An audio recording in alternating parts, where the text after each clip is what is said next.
Welcome to Beyond the Buzzer, your source for athletics, training, and youth sports insights. My name is Austin Shoemaker. I'm your co-host. I am a sports performance coach. Have been doing this for about 10 years now, and I've worked with a variety of athletes from professional down to youth athletes. I'm your other co-host, Brandon Evans. I run a basketball training facility here in Fort Wayne. I've been a basketball trainer for over 10 years. Same as Austin, I've worked with a variety of athletes all the way from 5 years old all the way through pro athletes. All right, episode number 1, we're focusing on the coach-athlete relationship, arguably one of the most important parts when it comes to actually developing an athlete and not just having them in for random workouts. I'm going to start off with a story that happened the other day. Not really the other day, but it was a while ago. We had a kid, this happens a lot, but we have kids that come in to our gym and they, they're shy. They come in like sweatshirts, sweatpants. They're just clearly not comfortable because everything we do is it's not easy stuff. So they see the other kids that have been coming here for a long time, and naturally you're nervous. Like if I was a kid, I'd be nervous, especially if I'm not very good at that point. And the kid for 2 or 3 weeks, he was going through the drill work fine, but he never talked. We would come try to talk to him because we try to make an effort to talk to everybody, but never give us any feedback. He'd never try to go outgoing. He wouldn't try to talk to us. It was only if we talked to him. And some kids are like that, but his was clearly out of nerves. And I never saw him talk to another kid even once. And we would have deep groups of 10 to 12 in here, but we go live every day. And I don't think he scored for 2 or 3 weeks. Dang. Which it can be kind of demoralizing. Yeah. We make it strict. You only have a certain amount of dribbles. You have to score in certain ways. It's hard. And then he got his first bucket. Chase and I have a joke. We'd say buckets change lives. And it's a joke, but it's true. He got his first bucket. Built and then some confidence. And then literally next play. Because when he got his first bucket, we sit off to the side, whoever's not running the workout, and obviously there's somebody on the court who's running the workout. We got super hype, and that was the first time I saw that kid smile. And then literally the next play, he started talking to all the kids, and it was a different person. It was it's funny to think about, but at the same time, that probably made that kid's week or month. And now he comes in and he talks to everybody, and he's he looks like he's just one of the crew now. So, that's just a small example. There's so many other examples that could be made like that, but just us continuing to talk to him and us going out of our way, when he scored, to get hyped, to say, I see you, all that stuff, that changed his whole outlook on everything. For sure. Yeah, and I think that, no, that's a good story. I think that alone just shows, the importance of relationships between coaches and athletes. I think you can't always rely on their peers to kind of help, bring them out of their comfort zone. Sometimes it's up to us to do that. So yeah, some kids just aren't outgoing at all. I wasn't an outgoing kid. I'd never really talk to anybody unless they talked to me. Yeah, same. And I'm kind of like that now sometimes. There's times I just don't want to talk to people. Yeah, don't talk to me. But us having a coach, because I remember when I was in youth sports, I was always good. I was always relatively good. I'm not saying I was amazing, but I was always one of the above average kids. You could ball. I would say I was all right. But I remember there were certain coaches that wouldn't ever talk to me and wouldn't ever say a word. And I don't know. I was just there. I was there because I loved the sport. Yeah. But the coach just made me not motivated. I'm not saying you have to be all motivated all the time, but and then there's the opposite flip side of coach that is actually caring. Yeah. And it just makes my experience better. I just know as a former little kid. No, absolutely, dude. I think, we see these kids all the time. They come from school. They've had a long day at school. They've been sitting through class all day. They probably don't have a lot of energy. Shit, I don't know. Maybe their girlfriend broke up with them. They have, they fought with one of their parents in the mornings. I don't know, but they come in kind of low energied, and just with not a lot of, I guess, even personality, you could say. And it's easy as a coach to just see these kids and not talk to these kids, right? To just kind of like, they seem like they don't want to talk to you. Yeah. Right. So you're kind of like, just kind of give them a nod and then go on your way. But I think, I mean, imagine like, just like you were talking about with that kid, is they're a quiet kid, you know, maybe a little bit standoffish, but maybe you go out of your way to be like, hey, what's up? Right. Yeah. How's your day? How's it going? Like, and just kind of acknowledge them, right? Be like, I see you, like you just kind of mentioned. And all it takes. That's all it takes. And that right there could honestly turn that kid's day around. Yeah. Provide them a little bit of confidence, like you just explained in that story, which is huge. Yeah. Like there's definitely some kids that'll come in here like my dad yelled at me today. And I mean, that's the people that say that are obviously pretty close with us. Like most kids don't come in here and just say that. Yeah. Yeah. But like that, like I'd handle that situation. This is another thing that happened, but I'd handle that situation by like just letting, because they were shooting on the shooting machine, which for a lot of kids is a nice little stress reliever. I just let her shoot, and then like 30 minutes later came over, just talked to her. Not even about that. That was my goal, was just to get that off her mind, because I mean that's what, for a lot of sports, not just basketball but like sports in general, or whether they're going in for a workout or something, like it's just to get it off their mind. So I asked her, I don't even know what I asked her about. It wasn't even basketball related. And then she completely changed. And then like the next hour she was all jovial like she usually is, and she was fine. But like that probably changed her whole, however her day was going to go. It makes a big difference. Yeah, no, it does. It's like I heard this somewhere. I don't know. Somebody a lot smarter than me said it, but like the phrase that it's more than sets and reps, right? That goes for the weight room, that goes for speed training, that goes for skill training with you or any sport. Like it's more than just sets and reps and, you know, movements, quality, and things like that. I mean, we really, as coaches, have the opportunity and the platform to help these athletes grow as not just better athletes, but younger people too. So. Yeah, like a lot of the times for our groups, a part of the warm up is like the first 5 minutes we go around and just talk to the kids. Like that is the warm up, pretty much. Not obviously, it's not an actual warm up, but like that's what the first 5 minutes is. Or like if it's an individual workout, first 5 minutes I'll just say like get warmed up, and during that 5 minutes I'll be talking to them, asking them what happened the past week, like things, just various things. I mean, and in that too you get a gauge of their energy, and it will let you sort of match it that day.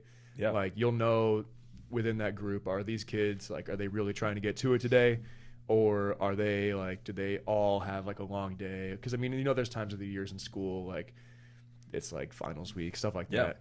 Like, are we going to do more of like a relax, chill workout today, which is fine. Like at the end of the day, if people and kids want to develop, it's just, are they consistently going to keep showing up? And that's a complaint I've heard a lot about just various places from kids, is that like they, not that being pushed is a bad thing, but being pushed at the wrong times.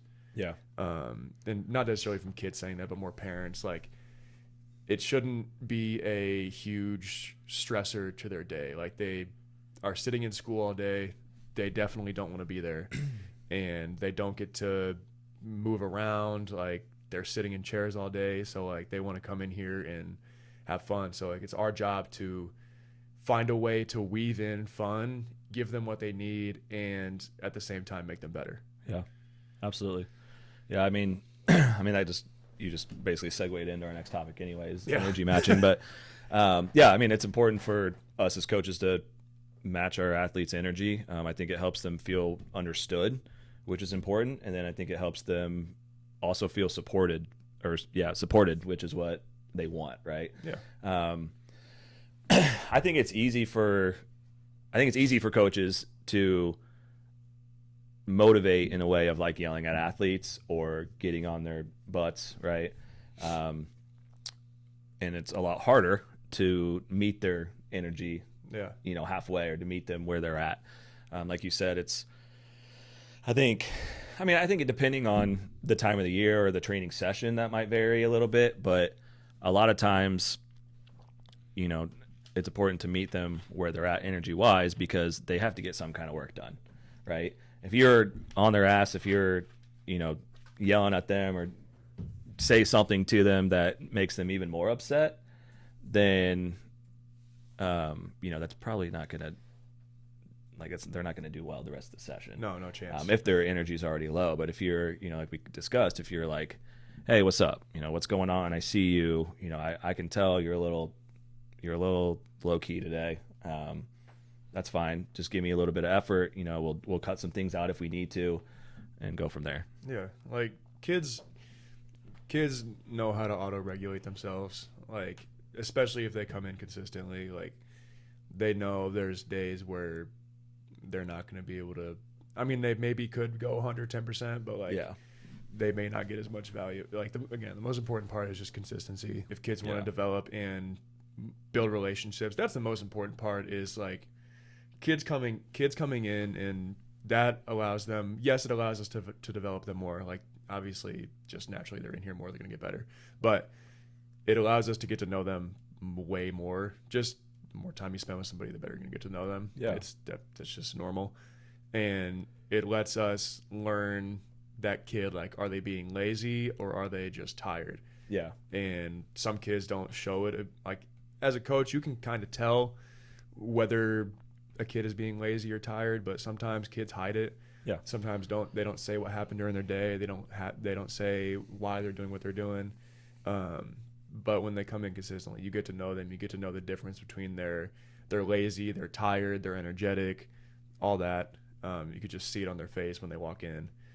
I mean, I think a lot of coaches forget that they're kids. Yeah. Right. I mean, like, these are kids. Like, they're going through puberty. They are going through a lot of stuff at school that we don't even probably remember that we went through, you know. Yeah.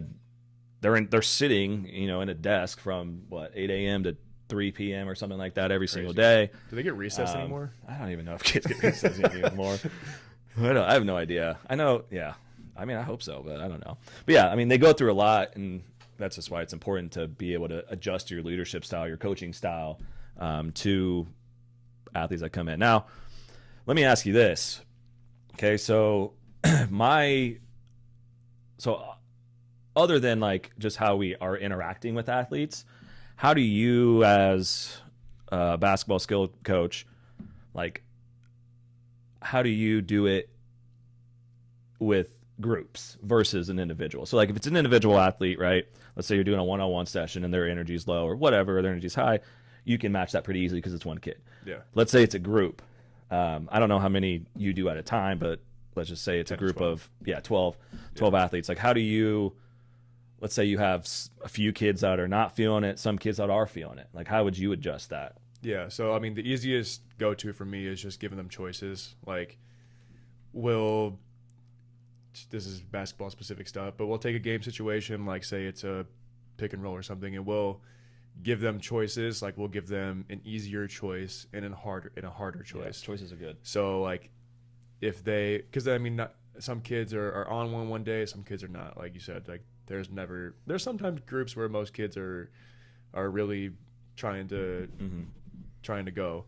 But if it's a mixture, like, just give them choices. I mean, like I said, we go live too. So when we go live, I might give them like a matchup of a kid who might be a little less advanced or maybe a little younger. I mean, you're just trying to build some confidence. Yeah, because I mean, like, they're not, if I put them with somebody that's better than them and like significantly, which I mean, I try to do a lot. Yeah. They're just gonna shut down, get discouraged, and it's a good opportunity for them to, if they're playing against somebody worse, like we always tell everybody, like, you can get value out of anything. Like, even if it's somebody that's worse or less experienced than you, like, it's still a live read. It's still a situation. Yeah, I mean, even in games, they're going to play against kids that are people that are less advanced, I guess. Yeah, like, ideally, of course, you can just match everybody up with people who are perfectly skilled with each other. But yeah, I mean, you could always, that's just an easy way to regulate. And I mean, for the kid that's maybe less experienced, like, they get to go against a bigger, more experienced kid, so it's good for everybody. That other kid doesn't shut down, and they still like. I want all the kids to leave here feeling good and wanting to come back. And like they got something out of that hour session or whatever. It changes with the kids that get older. Like our high school groups, those are pretty much competitive the whole time, because I mean the people, we only accept 25 in, so the people that are in those groups, like they know. I want them to leave feeling like they have to work on stuff, like, and less of, because I mean, like you said, the kids are kids. Right. Like if you're 8th grade and below, of course there's outliers. I'm not saying that's everybody, but like I want them to feel good and continue to play. Like that's the most important thing, is getting them to continue to play basketball. Yeah. Or and come sport. back. Yeah. Come back. So like, and not like financially, like we don't put any. That's why I changed our whole model. Like we don't pay per session. It's not that I want you to come back and pay for another session. Like you get unlimited sessions. So like I want them to come back as much as they can. Yeah. Because I mean it doesn't impact you anymore financially. Yeah. But yeah, like that's how I manage that. Because again, kids are kids, especially the really little ones. Yeah. But another thing I can that might even be a whole nother topic on itself too, like littles. Yeah, like it's the way you manage all these different groups is significantly different. Yeah. I guess in terms of like a sports performance training side too, it's a little different as well. Like if we have a group training versus like individual training or whatever, and somebody doesn't have energy. I mean, and it's pretty similar for like the sports performance side, whether it be speed training or strength training. You know, it kind of varies on the age level as well, but you know, we still, as sports performance coaches, will adjust, you know, our class sessions based on how everybody is kind of feeling, right? Or if there's a few athletes that are just kind of dogging it a little bit, okay, maybe, you know, like you said, we maybe give them a couple of different options to do something differently. Something I like to do, which I haven't really done it in a while, is give, like I liked when you said this, is we give our athletes choices. And we do that in the weight room too sometimes. Like a squat is a squat to me.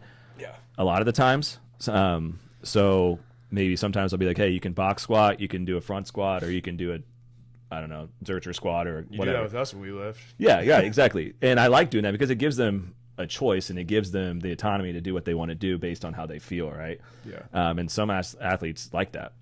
So, but yeah, I mean, we kind of do the same. We kind of maybe adjust the reps or sets or what we're doing. And sometimes you even have to like, you know, if some kids look like what we're doing is bored, that's not good. Yeah. Like that means like maybe we just need to adjust what we're doing and play some kind of, I don't know, reactive game or something to kind of get them more engaged. And a lot of times that does get them more engaged because, you know, athletes like to learn, but sometimes that stuff's boring and they just learn all day in school. So sometimes it's like, hey, let's do some kind of game that's getting them moving and getting them to compete and things like that. So yeah, like I like whenever I'm telling anybody that's coming on as a trainer here, or like if I'm just talking with people, like it is almost fully our job as coach trainer to mold whatever the workout is for the kids. Like if they look bored, if they're uninterested, I take that as I need to do something else. Versus like, oh, you need to listen more, you need to do this. And sometimes kids need, sometimes kids need to. Some suck at listening. Yes, definitely, for sure. But shout out Sam. But it's so true. But like I take it as I need to adjust something. Like it's not you need to listen more, or I mean, again, sometimes I need to, but I need to adjust whatever I'm doing. Like you said, add something reactive to it, add options, add choices, add different intents. Just it's our job to mold the session too. Yeah, and that's part of coaching, right? Is like being able to have your athletes do something in like a fun way, or like in a way that they don't even know that they're practicing it, right? Yes. Like trick them. Yeah, trick them. Exactly. That's what I was trying to say. Is trick them into like doing something that you want them to do, and something to learn, and they're having a good time doing it. So yeah, that's like, it's almost like like I'll tell any of my trainers, I'm like, you almost have to like give up your pride and like admit like this isn't a very good workout right now. Yeah. Like dude, I've had plenty of those, trust me. Yeah, like I'll think something is like the greatest workout. I mean, this is going to be great, and then it's just terrible. Yeah, it doesn't flow well. Kids aren't engaged well. Yeah. Or, you know, you maybe like we're focused on doing your workout instead of like reading the room or reading the energy, which what's what we're talking about, which happens all the time. Like I said, it's easy to do that as a coach. Like it's easy to just kind of, I don't know, be so focused on what you plan for the day versus like being emotionally intelligent and communicating with your athletes and reading the room basically. Yeah. Like when I train my trainers, I'm like, you got to have like 5 different templates in your head on how this workout can run. Oh, and absolutely. As soon as people show up, like, yes, you can look and see who's booked for the class, but like people might cancel, people might not show up, like all the things that could happen. And so you got to have like 3, 4, 5 different templates in your head to work off of. And like, you cannot pre-plan workouts. No. Like to an extent you can have an idea of where you're going, but like the kids direct the workout. It's you don't direct it. The kids direct you to where you're going with the workout. Yeah. No, we do the same thing. I think ours is maybe a little more planned, obviously in the weight room, but like from a speed training standpoint, speed or agility training, I guess it's basically just like you said. Like we have an outline of what the focus is, I guess. Yeah. But like I tell my coaches all the time, and they do a really good job at it, is like you can adjust based on who you have, right? Who the athletes are, the skill level, how they feel, whatever, the energy, whatever. You're able to adjust, and that you have to do that in order to have a good session. Because again, if it's just like boom, boom, boom, boom, boom, and everything's laid out, it gets boring. Yeah, like that's what I try not to be like negative or anything on, but like that's what I don't like about the coaching field is it's zero barrier to entry. So like literally anybody can do it. Yeah. And you can copy paste a workout you found on Instagram from another trainer or ChatGPT and just roll that out. Yeah. And like not everybody can just go in and be a good coach or trainer. Like I started when I was 15 doing it, and over 10 years, like you work with thousands of kids, like you figure out how to react and read. Like I spent every dollar to my name to go to California and work under a pro trainer. He owns a gym, and I got to work with a bunch of high level guys. I got to run all these classes, and like he just threw me in there, and he didn't give me any instruction. He was like, just run it and figure it out. And I mean, like that's how you learn it. Like that's how I'm training my guys. Like I'll give them a little feedback, or not feedback. I'll give them a lot of feedback, but I'll give them a little like intro to it. But I'm like, you can just watch me, and then I'm going to tell you to run one. Yeah. And you'll have to figure it out. And like, of course, when they're new, I'll be out there, and like if they missed a point or something, I'll be like, but I'll let them talk the whole time. Like I let them talk, and once they finish what they're saying, I'll tell the kids, be like, and do this and do that. So that way, like they get that lead. The kids know that they're in charge, but they also get the information at the same time. Right. And that as the trainer that's learning, they're like, oh, I missed that. Yeah. So they can kind of pick out what they need to say and the details they need to give out. But yeah, anyways, that's just like what.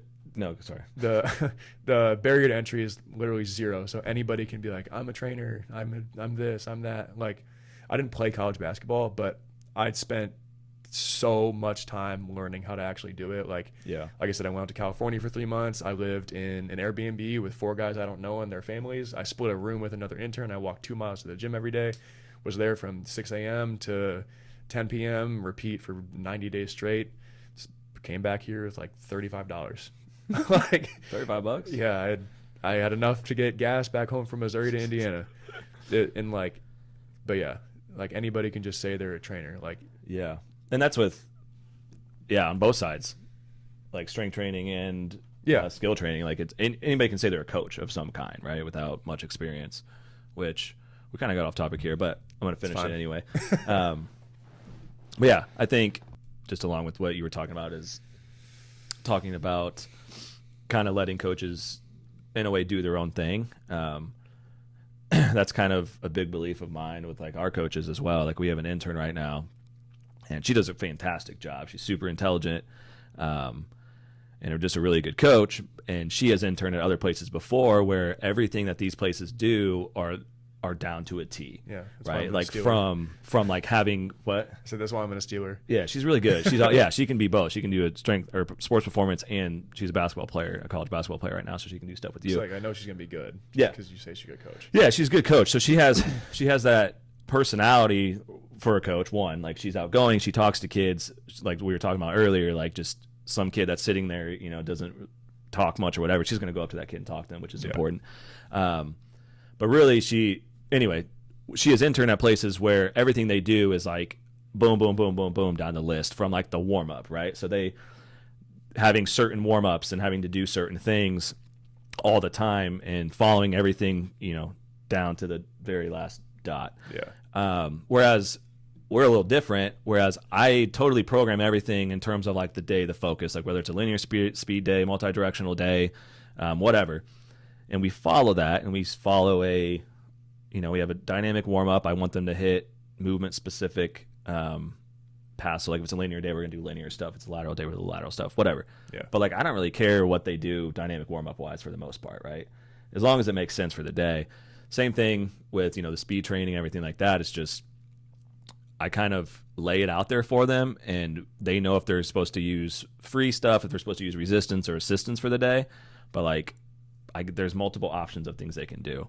And I think that allows the coach, one, to adjust on the fly, which is what we want, or to adjust accordingly, I guess, which is what we want. And then, it just, I think being able to adjust according to the athletes and how they feel and their energy and how many you have is just important to do. And like you said, you can't really, like, plan it. Like, you can put it on paper, but, like, it's not – more than likely it's never going to be that exact thing. No, and go well. Almost never. Yeah, and go well. I mean, you can go through it, but it may not go well. Yeah, almost never. And like as for a coach, like when I was doing it, I just remember going through the whole intern process. Like it allows you to find your voice and allows you to find your style and like take a little bit more pride in what you're doing. Like if you're just following a template that somebody else gave you, it's like okay, I'm just here just following a task. Yeah. And like you don't get to have any creativity, any pride in it. Like it's like with sports, like there's some, this is just basketball stuff, but there's some coaches that are so like involved in their system and they never let players play. Yeah. So like as a player, it's let the kids play. Yeah. As a player, it's like, what am I doing? Like I just want to play basketball. Yeah. I don't want to run through this system 500 times before I have to get a shot off. That's why Indiana needs a shot clock. But anyways, different topic. Yeah. All right. So yeah, we kind of got off topic there. That's Brandon's fault. But bad. It was, regardless, it was still a good topic to discuss, and it's probably something we'll have to bring up again. But back to kind of coach-athlete relationships and energy matching. Just kind of some practical implications for coaches is, I really, really think it's important for coaches to be able to be emotionally intelligent, right? Yeah. And then to communicate with your athletes. So you have to be able to read your athletes. You have to be able to read the room. Like if you are not if you don't have any sort of emotional intelligence, I'm not sure if you should be a coach. And that goes for not even I'm a sports performance coach. You're a skill basketball coach, but this could even be like a coach for a little league team, right? Coaching is or a AAU team or whatever it is. Like coaching is coaching, just in general. Like you have to be able to read your athletes, regardless of what you're coaching. It's with all sports, really. I mean, anything. You could even be like a nutrition coach. Like you still have to be able to read your client, right? So yeah, and then second part is communication, right? Like you have to be able to communicate with your athlete. And that's part of just building that relationship with them. If you're uncomfortable talking to them, then they're probably uncomfortable talking to you. So you have to, be the adult, and, they may look like they're grumpy or tired or have had a bad day and don't want to talk to you. But instead of just walking by and giving them a head nod, maybe go over there and give them a little fist bump or something and be like, yo, what's up? That's all you got to do. Just acknowledge them a little bit.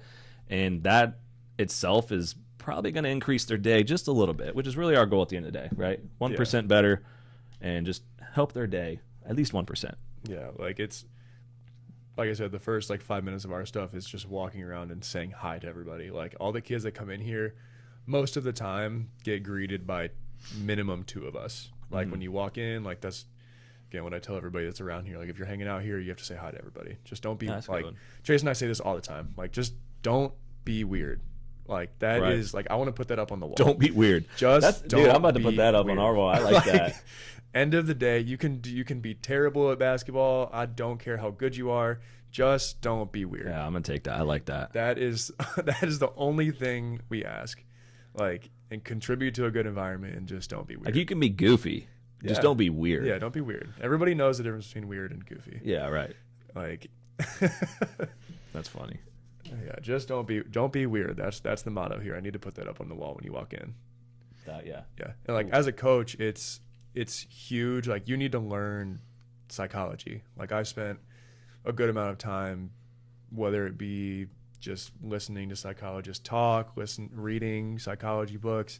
I don't read much nowadays, but I need Yes, to. Chat GPT, read to him. Yep, I just have it give me an overview, and I read the book in 10 seconds. Anyways, I listen to a lot of psychologists talk. Like, that's why I got YouTube Premium, no ads. Nice. Yeah, YouTube Music's pretty good too.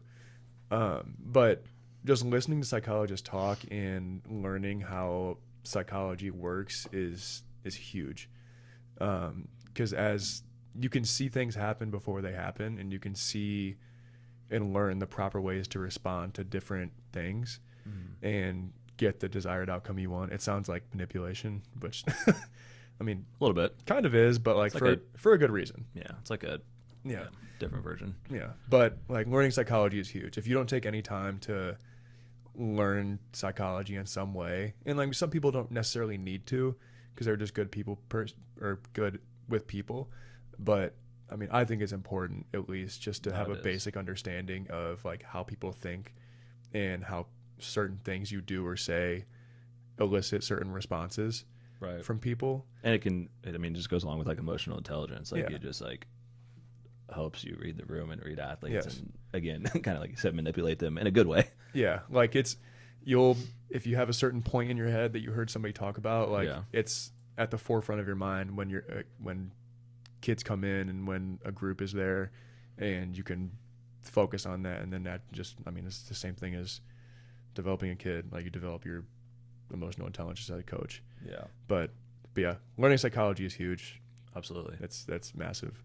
So yeah, to kind of wrap things up, obviously the coach-athlete relationship is important, and then, matching the athlete's energy, whether it be super high, whether it be in the middle, whether it be low, wherever it is, meeting them where they're at, and that can be, super impactful on their lives, on that session, etc.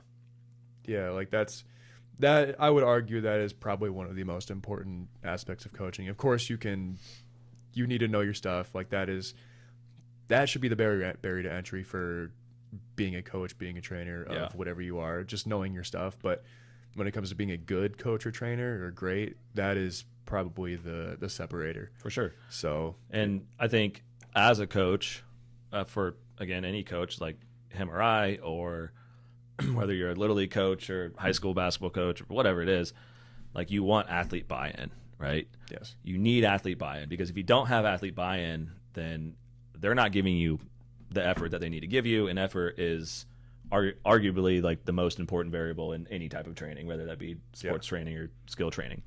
So you need that athlete buy-in, and to get that, like you said, you have to be able to relate with them and build that relationship. Yeah. End of the day, it all comes back to, do they trust you?